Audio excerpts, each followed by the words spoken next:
So with all this going on, all of us being forced in our homes to stay until everything clears up and we're able to, finally see each other again and be out and what have you. A friend of mine, this guy that I know in Philly, has started doing these remote DJ sets from his house, and they're really, really cool, really, really fun. And he has a different theme for every DJ set he does, and like his record collection actually dwarfs mine. He got a lot more probably twice the amount of records I have, if you can believe that. But yeah, cool. He's doing Facebook Live right now, and I'm thinking that I'm going to do something similar pretty soon. So I just have to get a couple of pieces of equipment to run it through my phone or my laptop and my mixer, that is, and then I'll be able to potentially be up and running. So, I'll let you guys know if that's the thing. I'll probably go Facebook Live or YouTube Live or something. That's cool. So, yeah, I think that's worth bringing up on the podcast. I mean, let's put that as our cold open. What do you say? And absolutely. Yeah, man.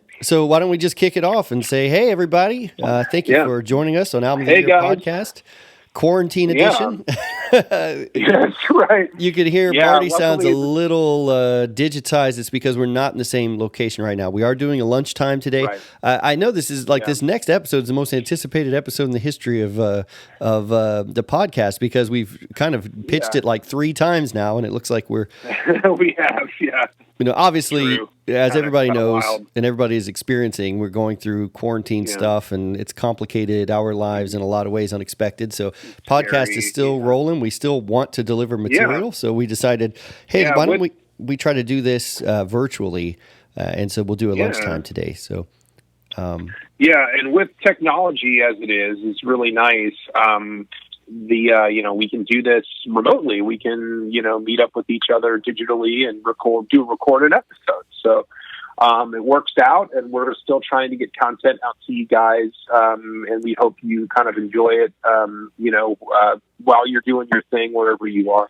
So in the world. Yeah. And Marty was just talking about plans to do maybe a DJ set via Facebook Live. So a lot of people are kind of doing that right now. And it kind of threads in with our topic here, which is YouTube. But I think we can kind of talk about some of the live streaming stuff too, kind of associated with it, because that's a part of the YouTube experience. But I've been seeing that, and part of me is like really happy about it, and part of me is like, it's just fun to see what my friends are doing, with because I have a friend who does watercolor, and last night I watched where she was streaming some watercolor stuff that she was doing, and unrolling a big canvas and stuff. So yeah, I think it's great. Amazing. I've considered maybe doing. There's a couple of songs that Steph and I do with the kids, and I was thinking about maybe streaming just kind of like a quick. Here's 3 minutes of us singing a song, campfire style or whatever, just to kind of have something out there. So I don't know. Like I wanted to, if I do it, I'm going to kind of low key, just kind of have it out there.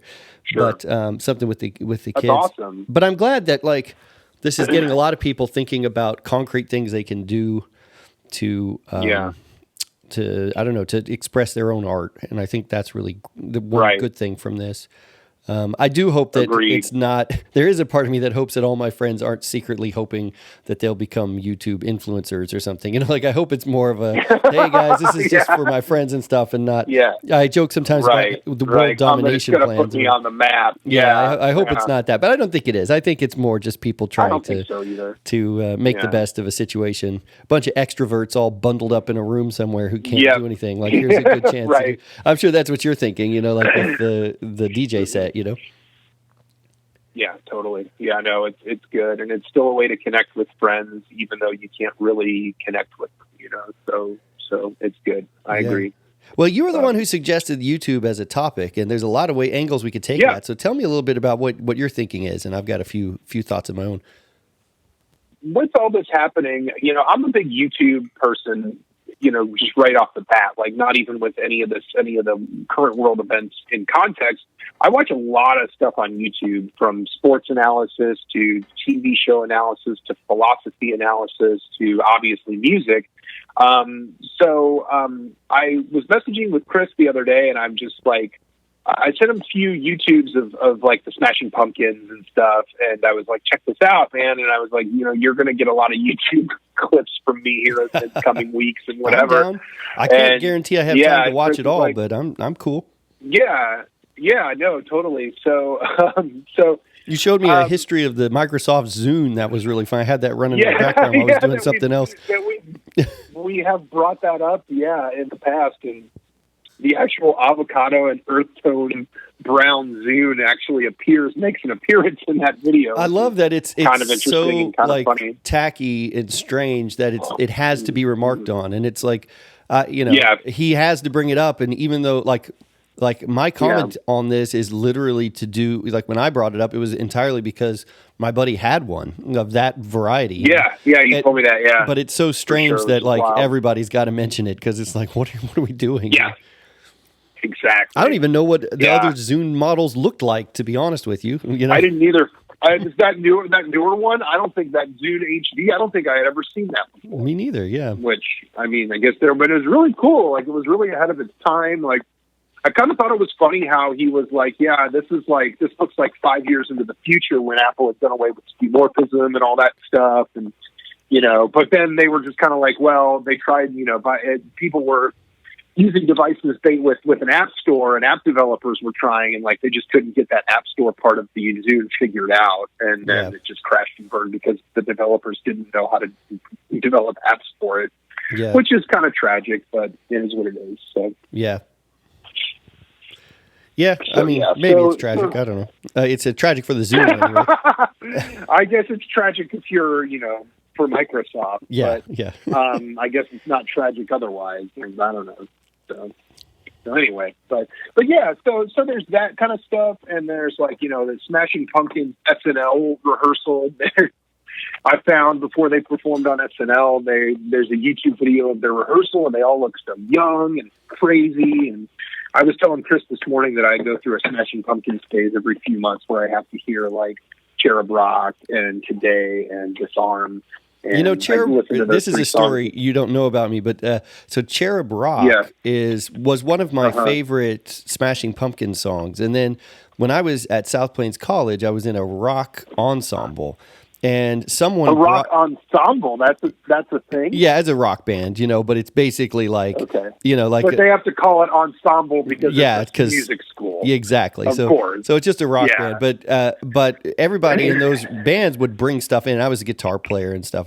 And I had a couple of songs that I wanted to sing, but then I was going to do Cult of Personality, which I don't know, like me singing Cult of Personality, if that would have really worked out too well. But whatever, like that was kind of what I wanted to do. But they, someone brought in Cherub Rock, and I was like the alt rock guy, so they were like, "Well, you should sing it," and I was like, "I don't know, guys. This isn't really." And so there's somewhere out there on a VHS tape is footage of me singing Cherub Rock. Oh wow! Totally ruined my love for that song.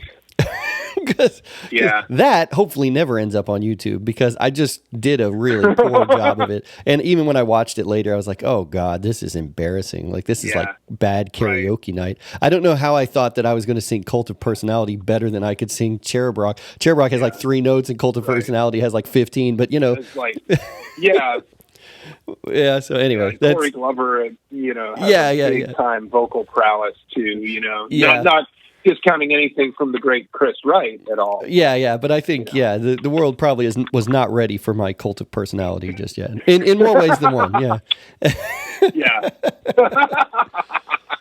So, but you hit on something that I wanted to make a point about with YouTube. One of the things I love about YouTube is that you can go down the rabbit hole, and everybody knows this. Everyone uses YouTube to some degree, but like as a music fan, it's great. Like say you're a Smashing Pumpkins fan.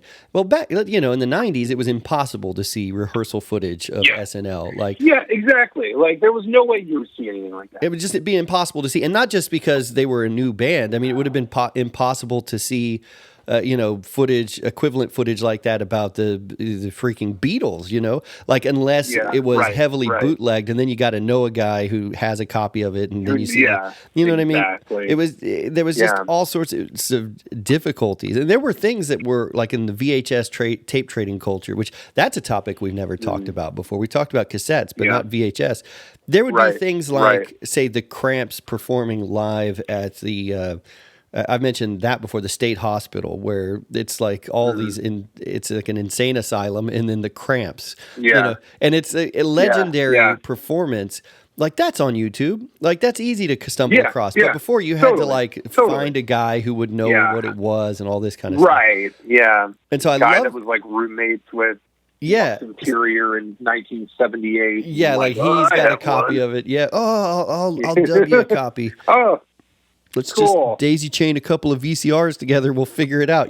Like, like that sort of cultural thing is, people did that, but it just, the distribution levels of something is really low. And then YouTube comes along and it's like, if you are a fan of any band, you can find all kinds of like weird one-off interviews they did with a German publication back in 1984 or something. Like you can find all this kind of stuff, and it allows you to, for people like us who are just about half music scholar, it really allows us to go way deeper. Now the problem is just not having time to do it, Mm-hmm. But and you talked about us being, unofficial music scholars. I think part of the scholarship that we have can be backed up by resources like YouTube. I mean, being able to see performances and interviews and all that stuff, like just like you were talking about, all the stuff that wasn't even around 20 years ago. Now there's just this plethora of information. You can search for almost anything and find it. Like, that has, that resource, and things like Wikipedia too, but that's different. But that resource really kind of helped me evolve as someone just knows anything and everything about music, just watching these YouTube videos. Yeah. So I don't know if you can feel the same way, but I don't quite feel the same way, but here's the reason why. I just haven't, because I've just been in a different place in my life the last 10 years. Like I haven't been able to really use YouTube as the resource that I used things like publications in the library and stuff like that when I was when I did have free time. Like I haven't had free time in the last 10 years. So, but when I can use YouTube, like it's, and definitely like for the podcast, there are definitely times where it's like, oh, hey, like when we did the Super Chunk episode, like I knew quite a bit about Super Chunk, but I found a documentary on Merge Records, and I was like, no, that's just on YouTube. Oh, really? Oh, wow. Yeah. I think I sent you a link to it, but it's just, a couple of, it's just a kind of low level documentary on how Merge was formed and all the characters involved and stuff like that. And it was like, oh, this is pretty fascinating.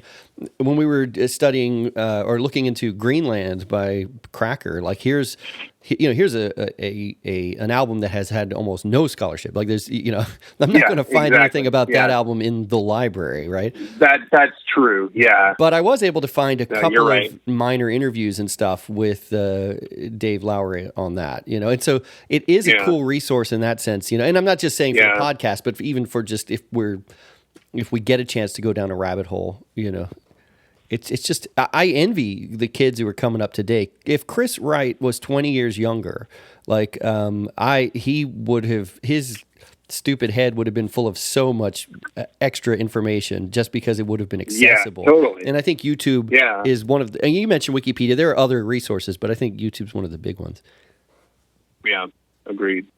Yeah, and it also goes to, there's, it's with a lot of stuff, there's just not like, what's the best way to say this? Even with YouTube, there's something like Greenland, Cracker. You were able to find a few things, but still, there's not a ton of stuff for the really, really more obscure stuff. But I think that's okay.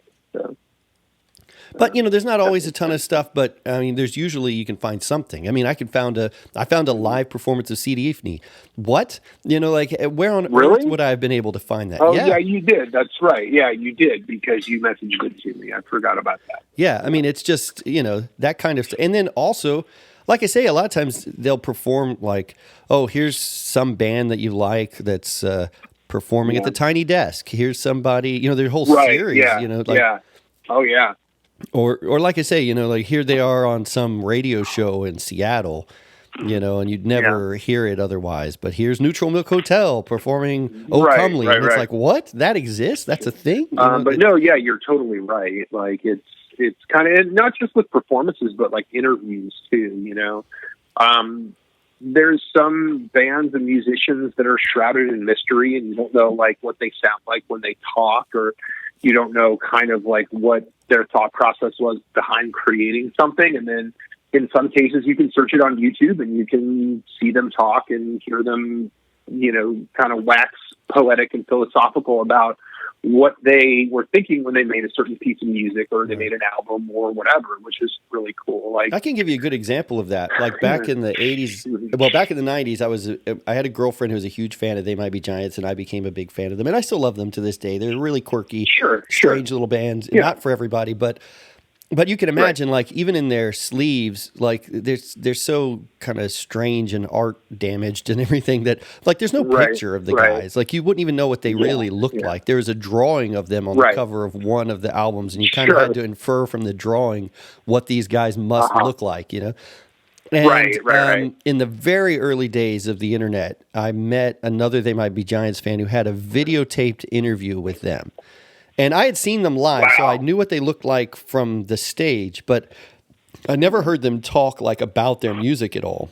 But so then this person's like, oh no, I've got this interview, and it's like a 2-minute interview or something for some local New York station or something. And so then she sent me a dubbed copy of that video. And it was like, oh, here, I can finally hear these guys talk about their writing process and stuff. Okay, fast forward 20 years later, just like last year, they on YouTube just streamed an entire show, like one of their live shows. And literally, you could just watch the show live from home. And I did, and I was like, wow, like how far have we come to where it's like it's a whisper thing to even get to see these guys to now they're right there. You know, the whole process is like laid out in front of you. And I think that's miraculous. Like, we don't really appreciate it enough. I think because a lot of times we associate YouTube with just, people trying to get famous and cat videos and corny memes and stuff.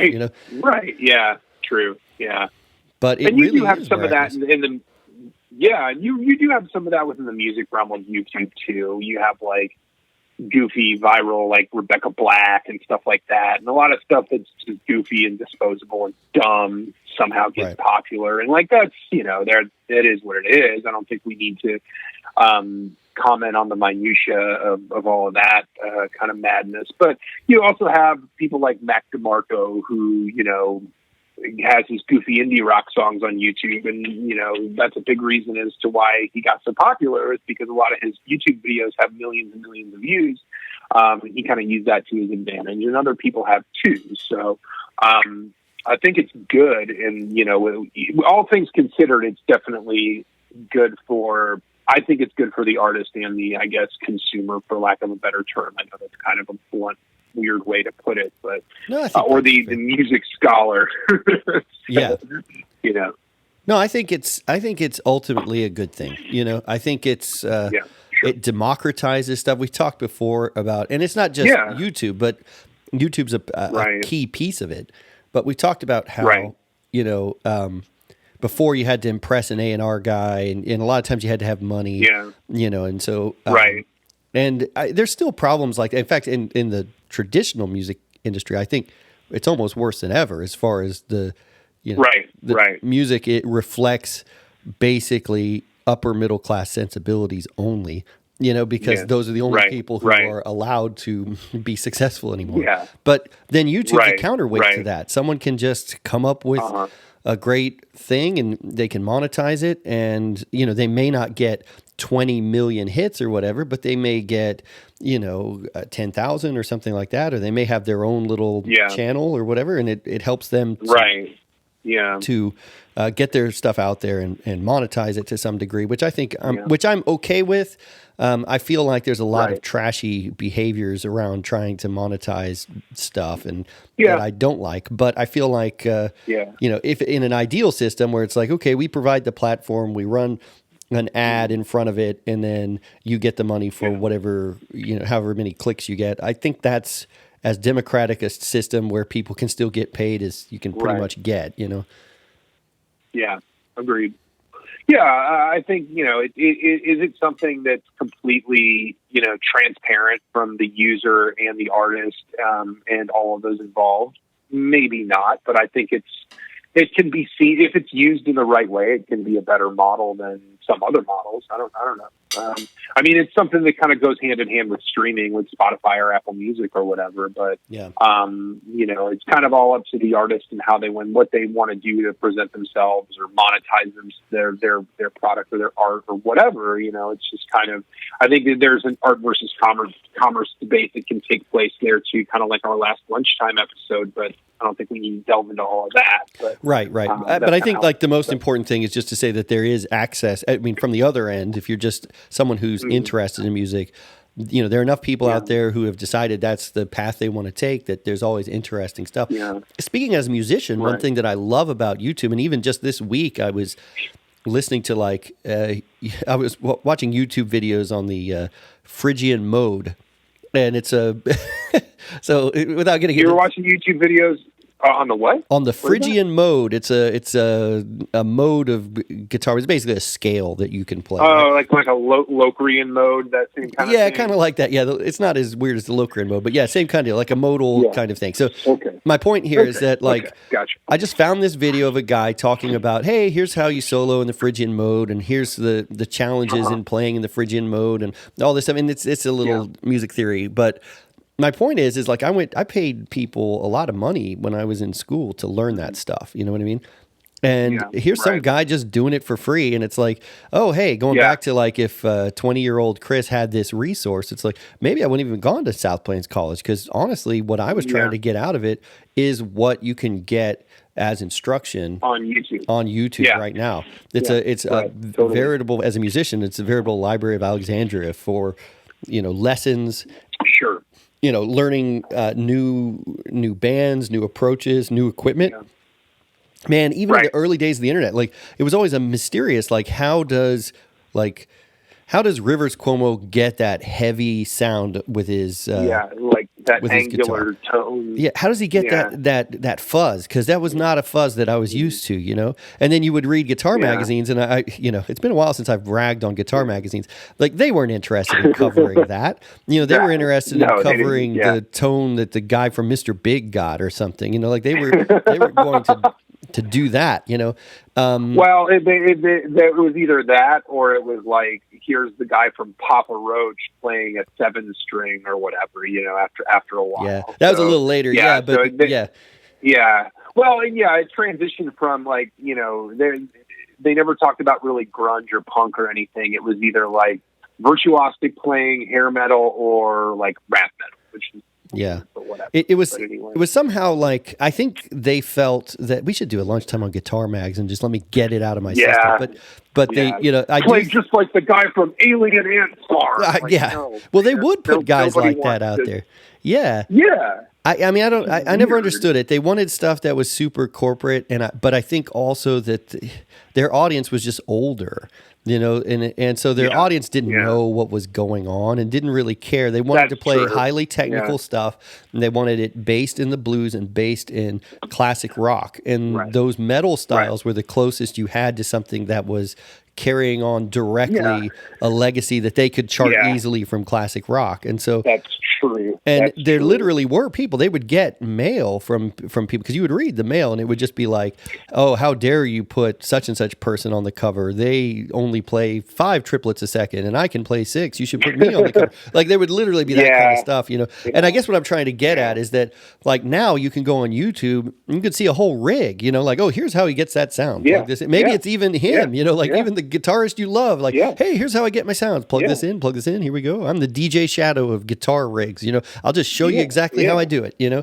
And and that's amazing, because it took a lot of trial and error for me to kind of figure out even how to get a reasonable tone. And I ended up playing through a television set, so that shows you how crazy it was for us, you know. But But so I love that about YouTube. I love the ability to learn new things musically, learn about gear, learn about new bands and musicians, and and that's probably my favorite thing about it. Another thing is cool is that you can find variations on stuff that you already like. Like, for instance, you guys know I'm a big fan of Tom Waits. One of my favorite songs, performances of all time is a YouTube performance of two French girls performing "Innocent When You Dream," and they're just like young. Oh wow! Yeah, they're probably like 15-year-olds or something, and which it's a pretty hefty song for a couple of 15-year-olds to do, and you would think it may not work, but it's them performing one of them. And this sounds painful because I know there's like tons of videos of people playing ukulele, but one of the girls has a uke and the other has a guitar, an acoustic guitar, and they do harmonies on it, and it's just gorgeous. Wow. It's just beautiful. It's just awesome, recorded with a home camera, and there it is up on YouTube. You know. Wow. Wow, that's awesome. Or when I was into outsider music, and that's a whole other topic, but you can find all kinds of weird old stuff that's should have been forgotten but isn't. Like all of that's out there. You want to hear Kit Ream sing "Don't Be So Holy Poly Over My Soul"? It's out there. Yeah. Yeah. So crazy. He murdered a man, that's the rumor. I think that's unsubstantiated. Citation needed, I think, on that. Yeah, God, that's, man. So I'll just tell this real quick to those of you that don't know. So when Chris and I were at the record convention a while back, we were at a booth talking to one of the dealers, and we were talking about Kit Ream, and he was like, "Yeah, do you know that he murdered a man?" And we were like, "No." And we just walked away and didn't talk about it for a while. And then I think it was like later that day, Chris was like, Kit Ream didn't kill anybody. Like, that guy doesn't know what he's talking about. But yeah, you're probably right. Yeah, I mean, I've researched it a couple of times, and I've heard that he's obviously kind of a weird wannabe guru guy. Yeah, he's an eccentric, weird guy. Yeah. But, unless that came out recently, I've never read anything that said that, but... I don't know if there's any news sites. Yeah, well, I don't know. I've got to. Yeah, well, I'm subscribed to the Kit Ream subreddit. No, I'm just kidding. Please tell me that exists. I hope it does. I don't know. Let me see. I'll look it up now. Our Kit Ream. Yeah. There might just be like an outsider music subreddit, maybe. Oh, there's got to be. There's all sorts of fun stuff there. It doesn't look like it exists, so. Yeah. No Kit Ream subreddit. I'm sure there's a obscure music one, though, outsider music one, which is crazy. But, yeah, man, wild stuff. Certainly wild stuff. Yeah. But anyway, sorry to get off track there. No, that's my fault. Really good at doing, but yeah. So, do you have any favorite videos that only live on YouTube, basically? Probably none I can think of right now. But there's a few that I go back to quite a bit. The ones that I go back to, though, are not really music related. I will say the one that is music related, though, is you can watch the whole Pearl Jam Unplugged performance from like whenever that 1992 or 93 or whenever that was done. I actually have it on vinyl too because they released it on Record Store Day. But the YouTube, it's really cool because it's just like it's exactly like what you would have seen on MTV, and it's awesome. So I watch that every couple months maybe because it's just real good. And there's probably a few others that I watch. Don't they do a really cool performance of Porch on that? That's what I always think of. Yeah, there's a great Porch performance. That's the Take a Good Look, This Might Be. Is that Porch, or am I thinking of? No, that's it, sure. Something else. You sounded just like him. Yeah. Oh, thanks, man. I think that's the last song they play, actually. Yeah, that's I think they throw the guitar up in the air or something. So. Yeah, it's a good performance. Eddie Vedder was like, it didn't feel like a TV show at all after they get done playing it, because he was probably told like, this is going to air on MTV and it's going to be this long, and he's probably like, oh, this is going to be some lame TV show, and they played live, and that didn't feel like a TV show at all. It's pretty great. Yeah. So yeah.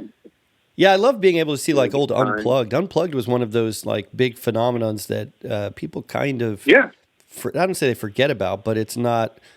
I think it seemed more important at the time than it feels in retrospect. But the classic performances from that show are still really, really good. And Yeah, agreed. And it's cool being able, like I remember seeing parts of the Cure one where they're playing with toy pianos and stuff, and like I'd heard about it. I don't remember that. Yeah, it's pretty cool. They do a version of Walk with kazoos, I think, and it like they really like embrace the unplugged idea, like because they're basically a synth oriented band. So how do we do something that works without without plugging any of our synth gear in?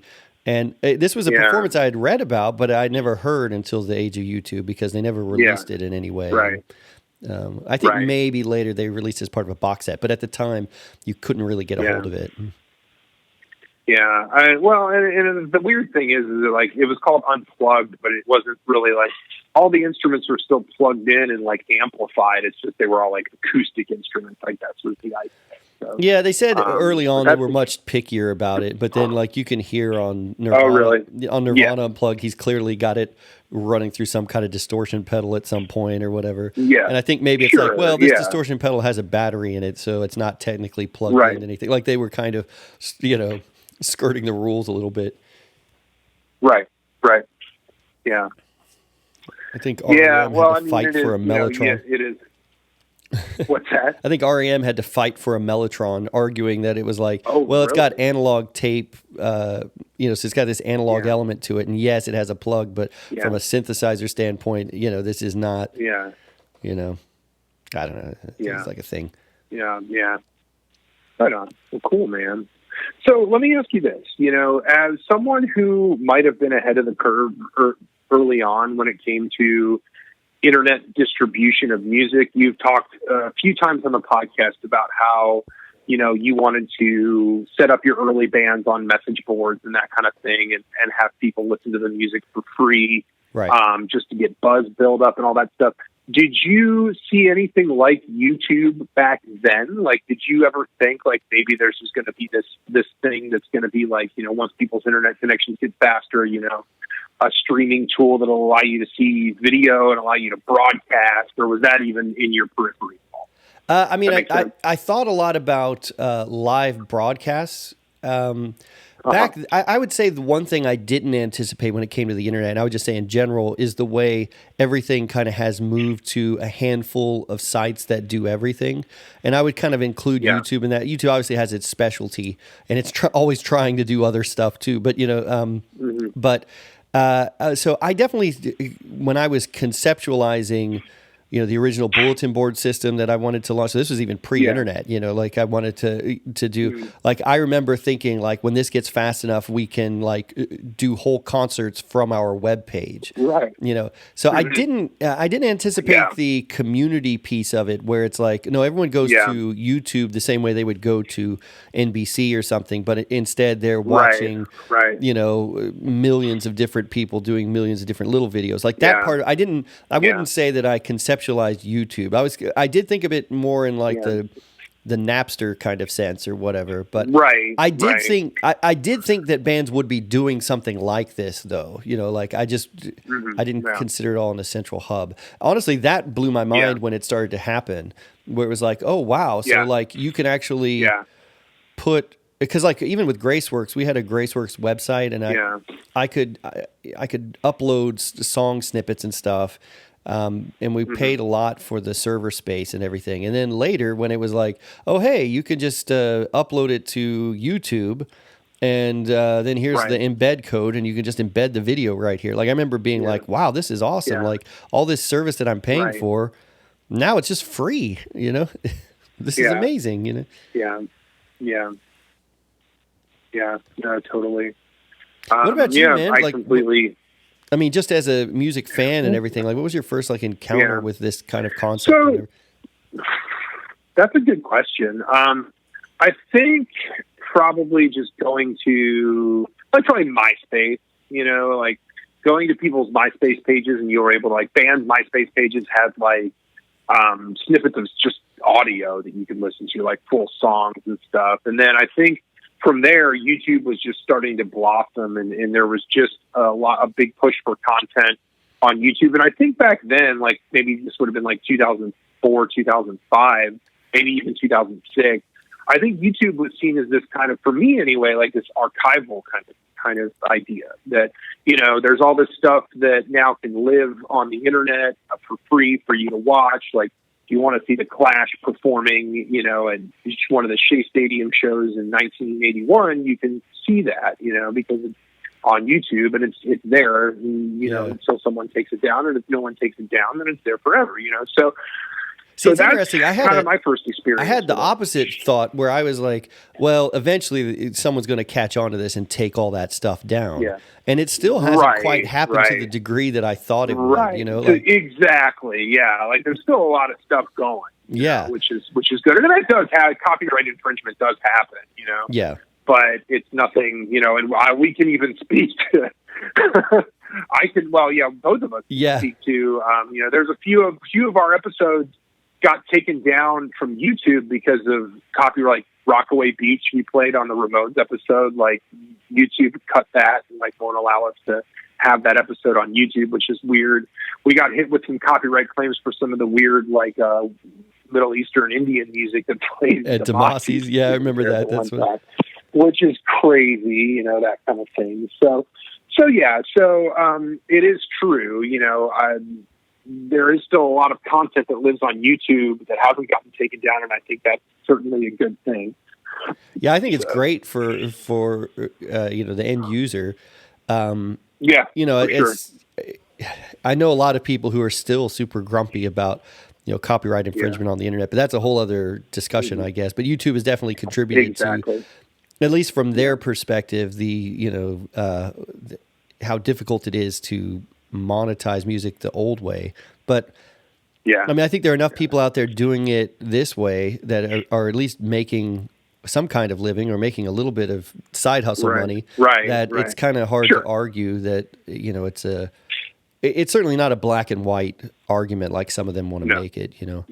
I think a lot of them, they just kind of were like, hey, this is the way I know how to do it. So right. That's what I always say, though. I know I've mentioned this before, and I don't want to sound like a crusty old guy, but one of my big, I'm not going to say regrets, but just disappointments is that I felt like I kind of came of age, Steph and I kind of came of age during that period of flux. So, now I think if we were a young band, we would know exactly we would have a lot of opportunities, and we would understand that those opportunities, what they could do for us. If we'd come out earlier, we would have not had to compete with those new ideas. Sure. But what ended up happening was we were in that period where you couldn't get everybody on the same page because it was so rapidly developing that, I mean, I still had arguments about not putting stuff up on our website. Nobody even put sound clips up because then you're giving the music away for free. And it's like, what are we talking about here? Now everybody gives the music away for free. Now, exactly. Or like pennies, like fractions of pennies per stream, which is basically free, Right. But here's the thing, what difference does it make? If you're a young band starting out, look, I don't believe in paying people for exposure or whatever, but the miracle of YouTube is that, if you have a consistent presence and you have a product that's worth, experiencing, what a platform to get it out to people.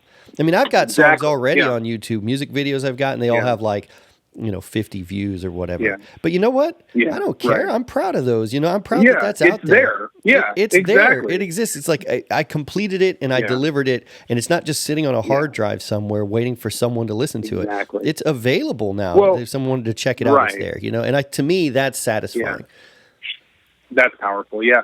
Well, even 10 years ago, I mean, the technology to do a live stream or post videos to YouTube, it just wasn't there like it is now. Now it's like the walls have come down, and I was just researching this stuff for doing my DJ live stream.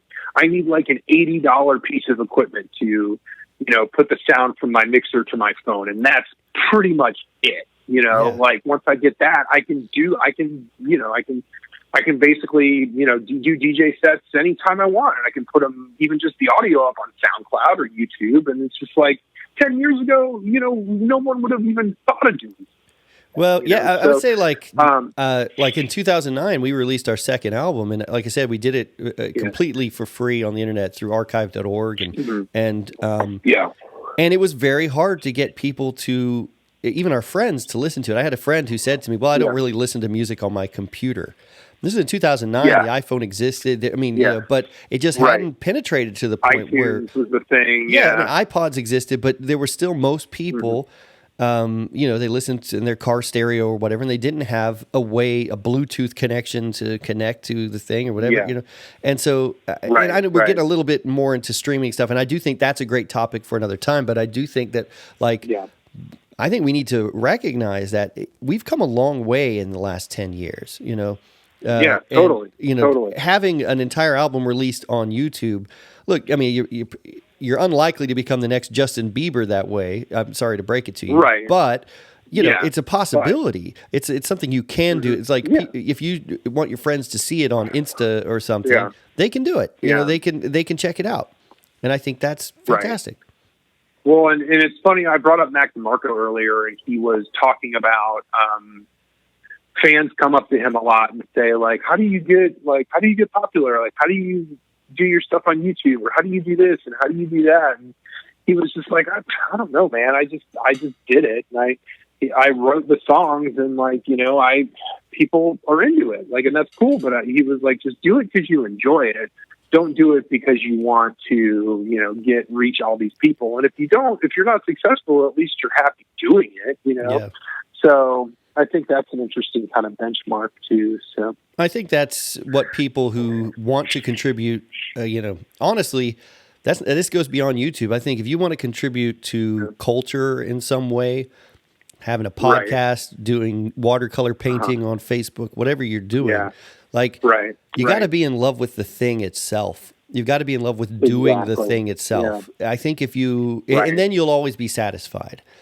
If you're, and that's kind of just good life advice, I think, because if you're doing it for the other thing, guess what, chances are it's not going to happen. And then if it does happen, it'll happen for the wrong reasons. It'll be the time your pants fell down in the middle of the thing, or what, it'll be like some, you're a meme or something, like, it's very, very rare to get to be somebody who's world famous and rich and does it for a living, And I'm not saying that you should give up on that necessarily, but I think, that is a series of steps. If you really love music or you really love art, then focus on that and leave the distribution up to YouTube, or whoever. That's true. I guess that might not make a lot of sense in the context of our conversation, but I think it's something good to go on. I mean, if you're doing it for the right reasons, and you have something that's interesting, some people are going to like, whether that be a few hundred people or a few million people. I guess it kind of does and doesn't matter. It's always nice to do something you love for a living, but if you're just doing it on the side and you're working a day job, but you're happy playing music, hey, good for I don't know.